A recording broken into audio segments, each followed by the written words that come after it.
Salam alaikum wa rahmatullahi wa barakatuh. Allah Ta'ala dit dans le Saint-Coran Wal asr, innal insana lafi khusr, illa alladhina amanu wa amilu salihati wa tawasaw bil haqqi wa tawasaw bis sabr.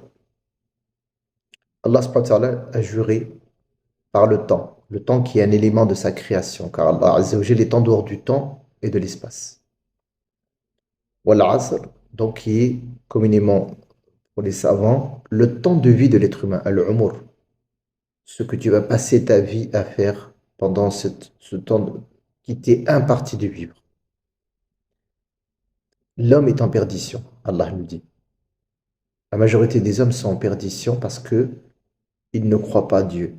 Ils sont dans la rafla, dans l'insouciance, dans l'oubli, dans la négligence des droits de leur Seigneur. Si Allah Azza wa Jalla jure par le temps de vie, c'est la chose la plus précieuse qu'un être humain a. C'est la chose la plus précieuse que tu as. Ton temps de vie, qu'en as-tu fait? Est-ce que tu l'as utilisé à bon escient?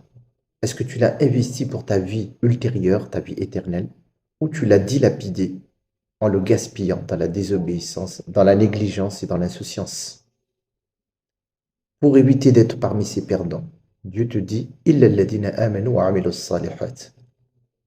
4 œuvres, 4 choses qui te feront que tu vas gagner ce temps. Alladhina amanu, qui ont une foi sincère en Allah le jour du jugement dernier et qui œuvrent en fonction de cela. Wa amilu salihat, c'est-à-dire qu'ils vont effectivement effectuer des bonnes œuvres comme la prière, comme le jeûne, comme l'aumône, comme le bien qu'il puisse faire dans l'assistance à autrui qu'il peut donner, etc. Toute forme de bien, toute œuvre utile et agréée par Allah Azza wa Jalla, son prophète. Wa tawasaw bil haqqi wa tawasaw bis sabr.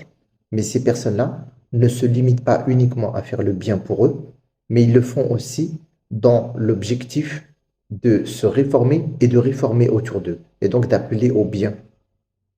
Ils appellent d'abord et ils s'enjoignent la vérité qui est issue de la parole d'Allah Azza wa Jalla et de la sunna du prophète alayhi salam, wa tawasaw bil haqqi wa tawasaw bis sabr, et qui s'enjoignent la patience, car la patience a 3 types de formes, et on le verra plus tard. La patience dans l'obéissance d'Allah subhanahu wa ta'ala, la patience dans face aux interdictions, et donc de se retenir de désobéir à Allah Azza wa Jalla parce qu'on le craint.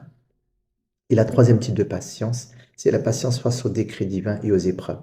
Et dans ce cadre-là, ils s'enjoignent dans toutes ces circonstances à patienter parce que Allah Azza wa Jalla a promis une récompense incommensurable pour ceux qui sont patients. Si tu as aimé, like la vidéo, partage-la et abonne-toi si ce n'est pas encore fait. Salam alaikum.